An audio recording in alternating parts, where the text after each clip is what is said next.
Kai, a gaskiya dai na daɗe ban yi aikin fim ina aikinsa ina nishaɗi kamar wannan fim ɗin ba. Sabon fim ɗin Ajit Kumar ne, wato Good Bad Ugly, wanda muka sa masa suna Kwarewa. Fim ɗin yayi matuƙar kyau, ga faɗa ga nishaɗi. Fim ɗin Allah ya yarda muna aikinsa yanzu haka za mu kawo muku shi a ranar Lahadi mai zuwa. Wanda ranar Lahadin ta jibi kenan, gaskiya akwai fim na musamman. Don wannan fim ɗin da muka same Kwarewa fim ne na musamman, duk wanda yake kallon fim din me je kalla.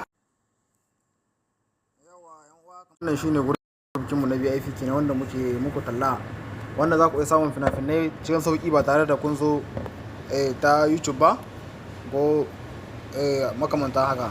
Kamar da kuke gani wannan, idan kana buƙatar sabki fim cikin sauki, kaga idan kana so wannan link ne wanda zai kai ka ta mega. Kamar da kuke gani wannan shine link wanda zai dauke ka shi kai ka inda ta mega wannan da kuke gani.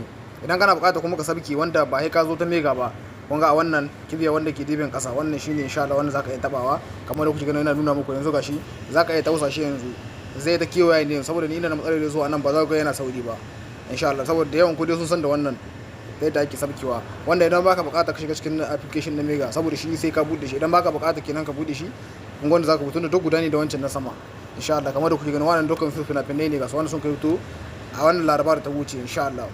Kamar da muke tallata muku gurbin mu kenan, kar ku bari a baku labari. Wannan shine group wanda za ku iya samun duka wannan sababbin fina-finai.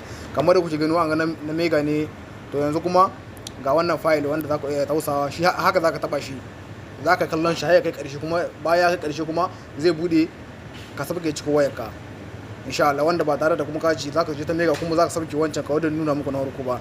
Shi ma wannan bai da wata wahala. Idan kana buƙatar sabke shi anan za ku gani, ko shi zai muku alama ta yadda za ku iya sabke shi. Kuna gani yanzu, idan kana so kaga kibiya ga ta nan wadda ita ma mai dibin kasa wanda zaka tabawa ga ta. Idan ka taba ta, to wannan film shi ma zai ta kewaya ne kamar yadda wancan yake yi, sai ya sabka a wayar taka insha Allah. Idan kana buƙata kuma ka kalla ba ka lokacin tsaya ka jira ya sabka, zaka taba shi ne nan tsakiya. Da ka taba shi to zai bude maka ne, saboda ni na ga muku akwai matsalar zai so shi yasa ba zai budewa ba.